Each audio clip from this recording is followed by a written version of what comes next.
semuanya, perkenalkan nama aku Anggun dan kali ini aku akan mempersembahkan karya dari mahasiswa Ilmu Komunikasi semester 7 dengan proyek podcast. Dan kali ini podcast kita akan ada 2 kelompok ya.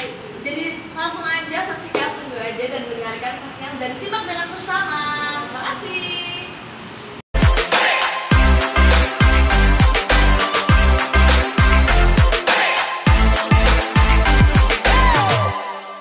Kelas inspirasi inovasi kita semua. Halo guys, kenalin gue Lujain Barak yang akan menemani teman-teman semua yang ingin berbagi pengalaman hidup, cerita, dan gaya hidup. Kesannya gue tuh sebagai perantara kalian nih. Oke, skip that intro ya. Jadi kelas inspirasi ini diharapkan bisa menginspirasi mahasiswa untuk meraih potensi terdalam dalam diri mereka ya. Nah, di acara kali ini juga kita akan mengundang bintang tamu angkatan tahun 2019 yang istimewa banget. Aduh, kenapa istimewa ya? Kita lihat aja nanti sebentar. Yang pastinya semua mahasiswa Unsur itu tahu dia sih. Dari aktifnya berorganisasi, aktifnya di kampus, dan pastinya bisa menginspirasi kita semua. Oke, kita langsung aja kenalan ya. Halo Mbak. Halo Lulu, gimana? Bisa kenalan dikit dong biar teman-teman tahu nih siapa bintang tamu istimewa kita. Oke, sebelumnya kenalin teman-teman, nama aku Stefani Andika. Teman-teman biasanya manggil aku Stefani ya. Jadi aku adalah mahasiswa alumni dari Universitas Surakarta angkatan tahun 2019 di program studi Ilmu Komunikasi gitu. Oke, udah tahu ya. Kalau boleh tahu nih, kesibukannya Mbak ini apa sih sekarang? Untuk kesibukan aku sekarang kerja. Iya. Oke, teman-teman, Mbak Step ini pernah jadi ketua organisasi Himaniora loh. Yeah. Oke, mungkin banyak yang belum tahu ya Himaniora Unsa itu apa sih? Boleh lah Mbak dijelasin dikit. Ya, jadi aku mungkin cerita sedikit juga ya. Aku jadi ketua organisasi Himaniora itu di tahun 2020, di mana angkatan bawahku langsung adalah kamu juga ya. Ada yang lain juga, ada Lulu dan teman-teman lainnya. Di tahun 2020 itu aku diamanahkan untuk menjadi ketua Himpunan Mahasiswa Seni dan Olahraga. Nah, Himaniora sendiri itu sudah cukup lama ya di Unsa, sekitar 2011 itu dibentuk. Jadi itu adalah organisasi di mana mahasiswa yang mempunyai bakat di bidang seni, khususnya di paduan suara dan olahraga, itu ada di sepak bola ataupun futsal dan voli, berkumpul untuk mengembangkan minat dan bakat mereka. Jadi Himaniora adalah wadahnya mereka gitu. Wah, hebat banget ya. Dengan padatnya kuliah masih bisa menjabat sebagai ketua. Aduh, mau sombong dikit nih, aku juga anggota Himaniora sih, biarpun habis itu ngedrop. Jadi aku tahu gimana kinerja Mbak Step itu loh waktu saat menjabat ya. Nah, yang jadi pertanyaanku tuh, kok bisa Mbak Step ini tetap konsisten gitu ya lah. Dia udah menjabat, dia juga menjalani kuliah dengan kehidupan sosialnya. Itu gimana sih caranya Mbak? Kok bisa konsisten?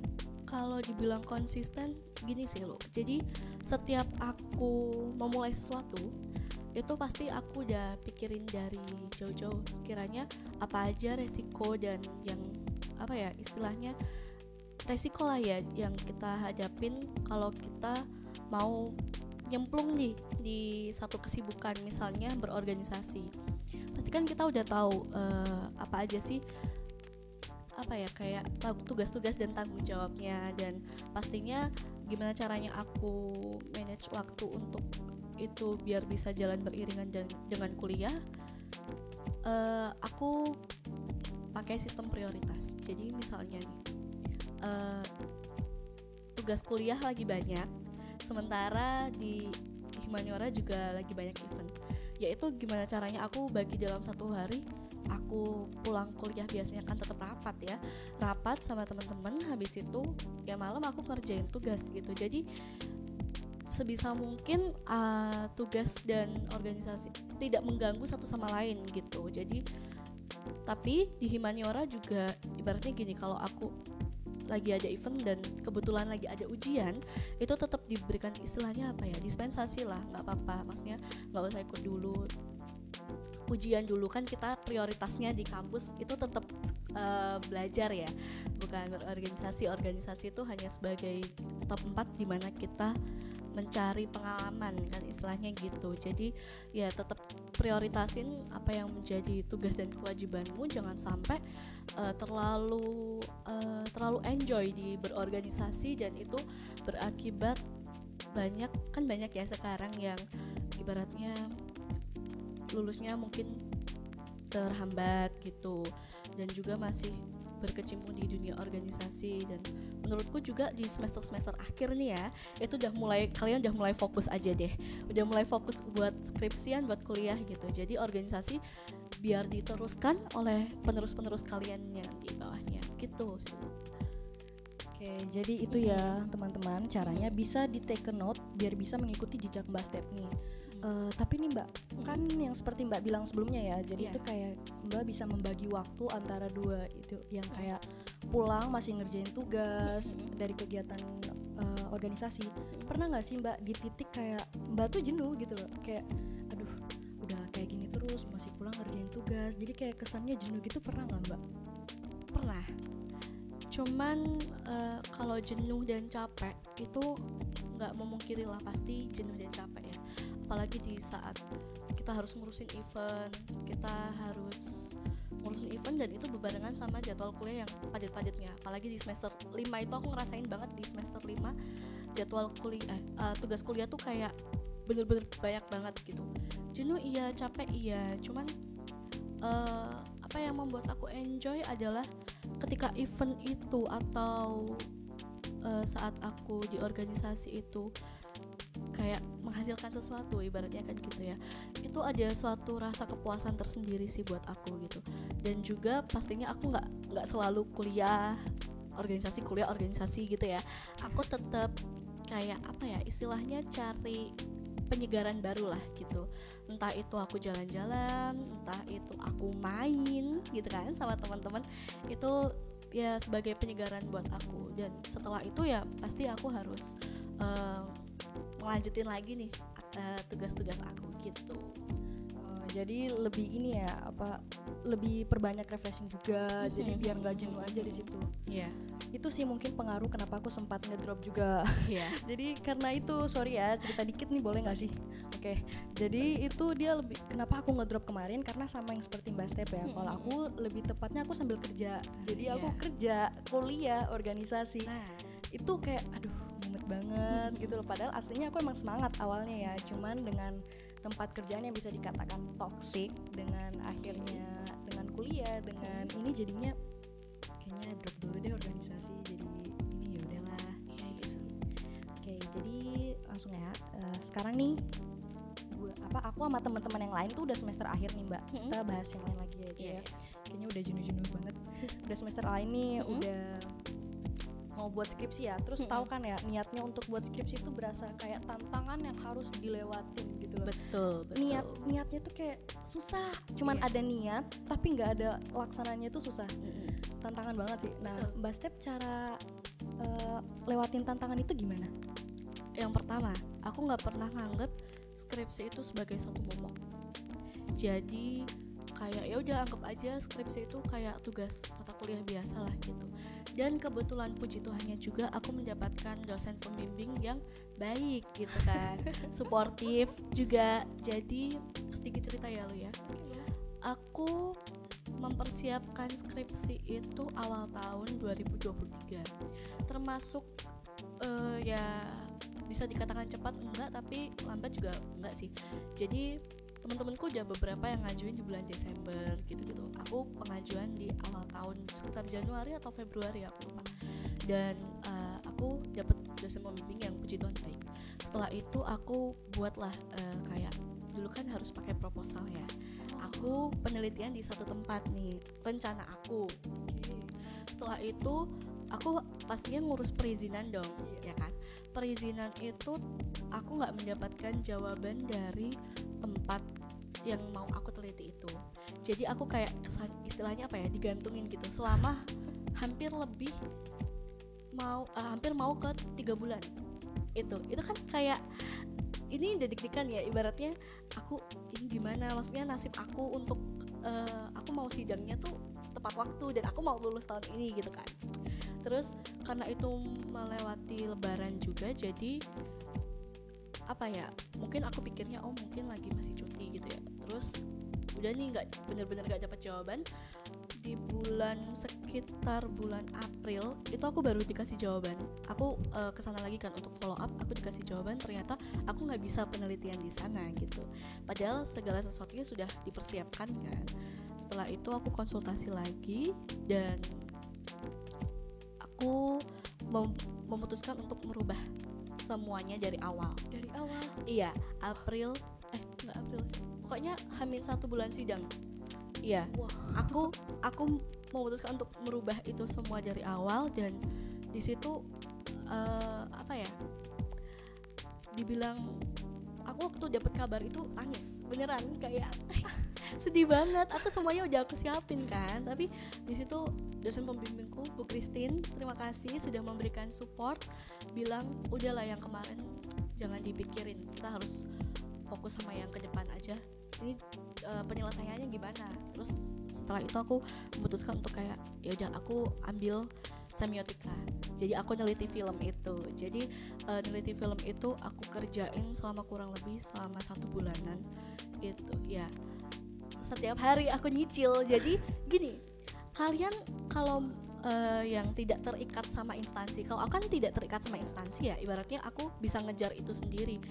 Kalian kerjainlah setiap hari, cicilah tugas-tugas kalian setiap hari, pasti selesai kok gitu. Dan rajin-rajin ke dosen pembimbing, itu aja kuncinya sebenarnya ya gitu. Wah, bisa nih ya dipakai tips and triknya buat yang mau skripsi ngajuinnya kayak Mbak Stefani. Bayangin dong, H-1 bulan itu udah selesai. Wah, gila, keren banget gak sih? Oke, jadi teman-teman tahu nggak sih kecepatan Mbak Step dalam dapat kerja gitu loh setelah lulus? Gue dengernya shock sih, karena menurut aku nih ya, menurut aku angka pengangguran setelah lulus itu tinggi loh, karena susahnya dapat pekerjaan itu. Dan Mbak Step ini mematahkan rekor itu dengan dia langsung dapat pekerjaan. Iya. Wah, itu bisa sharing dikit dong Mbak, perjalanannya gimana? Tentang statement susahnya dapat kerjaan itu udah sering banget kita dengar lah ya, ibaratnya kayak paling sering lulus sarjana gak ngapa-ngapain, pengangguran atau gimana. Gini teman-teman, gak apa-apa sih kalau misalnya kita kayak ambil waktu dulu untuk berpikir atau untuk mencari pekerjaan yang tepat. Apa yang menjadi poin aku untuk cari kerjaan adalah yang pertama, waktu kerja itu aku harus bisa balance nih antara aku kerja dan kehidupanku pribadi. Jangan sampai aku kayak bangun cuma untuk kerja, tidur lagi. Yang kedua, jenjang karir. Aku juga pasti dong, kita semuanya di sini kalau mau kerja carinya jenjang karir kan. Bener. Apalagi di usia-usia kita tuh masih produktif. Jadi itu penting banget untuk dipertimbangkan. Yang ketiga adalah kita harus lihat dari segi betul gajinya. Itu yang paling utama nggak sih? Kalau aku jajaran gaji paling pertama. Oh iya, jadi lu gaji paling pertama dulu ya? Harus, nggak mau terima kalau gajinya nggak sesuai. Nah itu gaji, jadi ya itu tiga hal itu yang menjadi pertimbanganku untuk aku mencari sebuah pekerjaan. Dan puji Tuhannya juga aku setelah lulus langsung buat CV, langsung ngurus syarat-syarat kayak SKCK dan segala macamnya. Jadi mau masukin lamaran kemanapun aku udah ready gitu loh. Nah di situ aku sempat bekerja kan juga sebelum ini, sempat bekerja selama 2 bulan itu. Dan setelah itu aku bekerja yang di tempat aku yang sekarang ini. Tips dan trik ya itu sih, yang penting kita nggak terlalu pilih-pilih, cuman kita harus nerapin 3 poin itu. Kita harus lihat perusahaannya tuh bonafit atau enggak untuk kita ke depannya gitu. Itu yang paling penting ya untuk teman-teman. Jenjang karir, gaji, itu sih. Betul. Bagi kalian emang nggak apa-apa semua mulai dari nol. Jangan. Gaji Betul, tuh betul, penting. betul, Perhitungan tuh dari rumah ke kantor tuh gimana. Itu paling penting sih menurutku. Betul. Okay. Tapi diingat juga lo, gini, ketika sarjana mencari pekerjaan, ekspektasi mereka akan tinggi kan. Ya, ekspektasi mereka akan mempunyai jabatan yang penting di kantor dan segala macamnya. Tapi gini, kita lihat juga skill kita tuh ada nggak sih gitu loh. Dan kalian mungkin yang nggak berorganisasi, tapi kalian tetap harus ngembangin skill kalian gitu. Karena nggak mungkin perusahaan mau nerima kalian yang kayak kosong melompong, ibaratnya kan gitu. Kalau memang kalian nggak berorganisasi, ya gunakanlah waktu kalian mungkin untuk mengembangkan sebuah skill yang itu bisa menjadi pegangan kalian. Jangan berekspektasi terlalu tinggi, sarjana lulus langsung jadi HRD, itu tidak mungkin ya. Itu tidak mungkin. Jadi ya realitanya aja gitu, Realistis ya. realistisnya aja. Berarti emang penopang itu organisasi. Kalaupun tanpa organisasi kita bisa mengembangkan skill-skill lainnya bisa. di luar dari organisasi itu sendiri. Betul. Apalagi kan yang sering scroll TikTok, IG itu banyak banget bertebaran yang kayak mengembangkan skill. Boleh nih gratis, ada yang berbayar. Kan bisa banget Bisa. itu. Oke, jadi ini keren banget sih menurutku. Mbak Step tuh langsung keterima gitu. Buat seleksi untuk kerjanya tuh ada berapa tahap nggak, Mbak? Seleksi kerja itu biasanya kita pertama itu kita sebenarnya beda-beda sih, tapi yang pasti ada interview, ada screening CV dulu, terus kita interview. Kalau CV kita lolos, kita interview. Setelah itu ada psikotes dan juga ada tes akademik kayaknya, iya di beberapa perusahaan kayak gitu. Terus setelah itu training, itu sih. Dan mungkin buat kalian bisa siap-siap juga untuk lihat-lihat soal psikotes ya, karena di perusahaan aku yang sekarang ini kan bergerak di bidang finance ya, keuangan. Jadi kemungkinan kayak bank terus perusahaan finance itu psikotesnya bisa dibilang cukup lebih susah ya, Paling dibutuhin berarti ya. iya. Itu sih. Gimana nih yang nggak suka perhitungan karena masuk ilmu komunikasi akhirnya nemu psikotes lagi. Aduh. Tapi harus belajar, tetap harus belajar karena apa ya, kita nggak bisa cukup puas dengan apa yang kita bawa setelah lulus itu gitu. Aku tuh salah satunya masuk ilmu komunikasi karena menghindari matematika. Sama banget, bener. Aku juga gitu. Aku dulu gini, mikirnya kita kan akuntansi sama manajemen itu apa ya, kayak cakupan pekerjaannya itu cukup luas kan. Cuman enggak juga sih, karena di komunikasi pun kita cukup luas gitu bidangnya. Aku menghindari yang hitung-hitungan itu karena aku juga tidak suka hitung-hitungan. Tapi mau tidak mau, suka tidak suka itu akan kita gunakan. Apalagi untuk tes baik masuk perusahaan swasta, BUMN maupun kita mau jadi PNS, itu tetap dipakai. Aduh, gitu. berarti aku harus belajar matematika lagi nih ya. Menghindarinya. Aduh, bisa nih ya teman-teman. Tips and triknya yang diberikan Mbak Step itu bisa kita ambil, take a note, catat, diingat baik-baik, dan kita bisa terapkan di kehidupan nanti, mulai yang dari mau skripsi, mau pekerjaan, kan organisasi ya udah lewat lah ya, karena kita udah semester akhir nih. Oke, sebagai penutup nih ya Mbak, Yes. Mbak Step tuh punya pesan gak sih buat teman-teman yang di akhir semester ini ataupun mahasiswa yang baru mau masuk kuliah? Antara dua aja, Mbak Step mau yang ke akhir aja kali ya. mau yang akhir atau yang kedua, boleh dua-duanya nggak masalah. Saya mah free aja. Kalau untuk teman-teman mahasiswa semester akhir, Ya. Intinya gini, teman-teman jangan berpikir terlalu bermuluk-muluk ataupun sering-sering overthinking ya. Ngapain gitu kan? Yang penting teman-teman kerjain beneran. Itu kalau kalian cicil hari per hari itu akan selesai. Tapi kalau kalian cuma pikirin, nggak kalian kerjain, nggak akan selesai. Dan juga untuk menghadapi dosen pembimbing, ya kalian nurut-nurut aja deh gitu. Aduh. Jaga relasi bener-bener, karena itu penentunya gitu. Ibaratkan dia di situ sebagai apa ya? Sebagai wali dari kalian yang pastinya akan memperjuangkan kalian untuk lulus.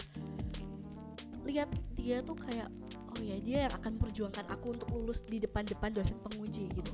Jadi bagaimanapun sifatnya, bagaimanapun kekurangannya, itu ya kalian untuk saat ini tetap harus memaklumi dulu. Sabar. Selama itu masih di dalam batasan wajar ya. Tapi kalau udah di luar itu ya kalian bisa kok untuk 1-2 ibaratnya speak up gitu ya. Dan juga apa ya, intinya tetap semangat sih, semangat kalian di sini itu membawa nama baik Unsa. Kalian adalah alumni Unsa, jadi jangan mikirin apa ya, aku susah dapat pekerjaan enggak. Yang penting kita usaha dan berdoa. Pasti tuh akan ada hasilnya kok, nggak mungkin enggak gitu. Oke, jadi ini kayaknya yang tips yang dibilang Bastep itu kena di aku lah. Soalnya kan kita, bukan di aku juga kayaknya, di semua juga. Iya. Dia harus kita menghadapi dengan sabar tentang dospem ini gimana. Pokoknya kita yang harus sering ngehubungin dospem gitulah, biarpun kadang chat itu cuman di read ya. Aku ngalamin sih. Kayak Mbak Step bilang juga nangis, aku juga nangis loh Mbak.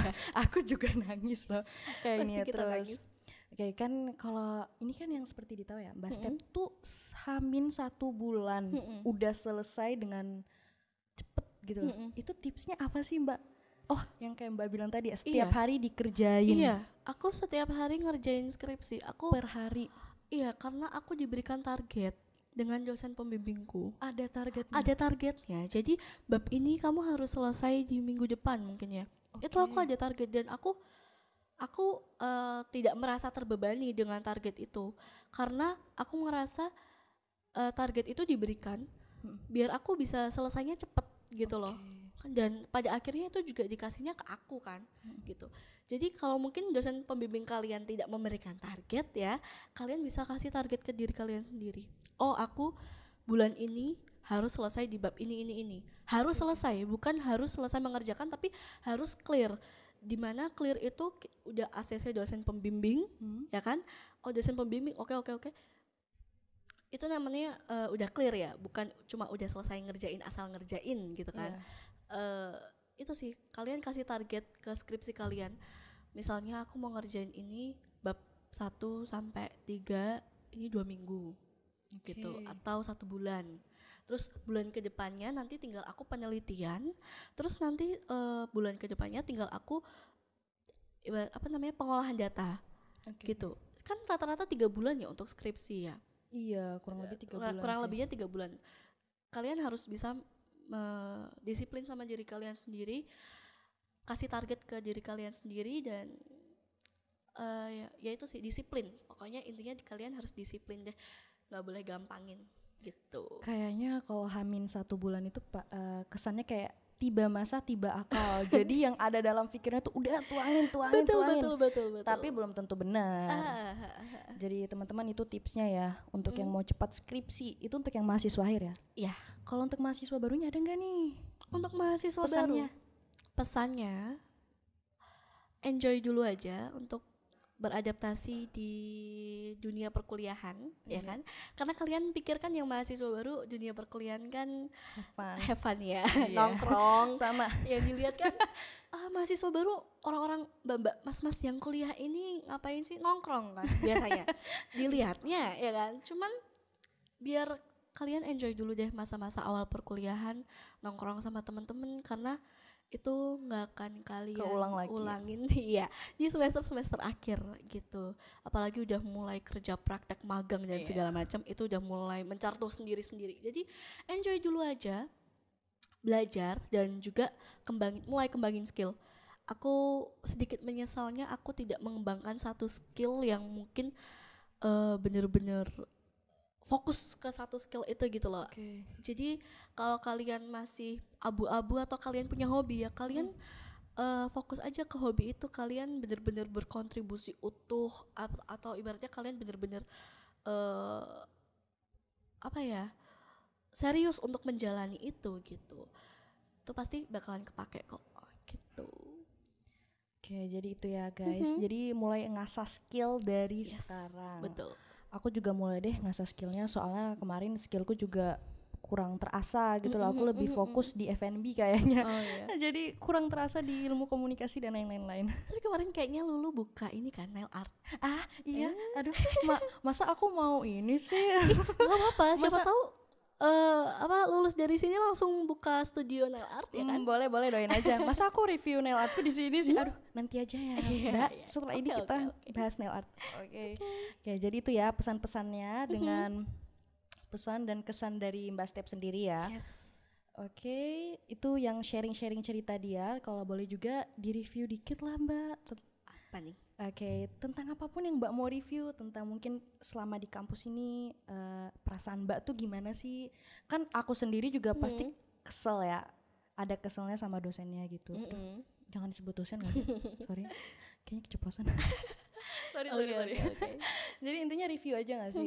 Review tentang mahasiswa yang kalian selama berorganisasi tuh gimana?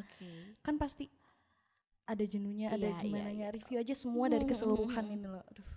Gimana ya?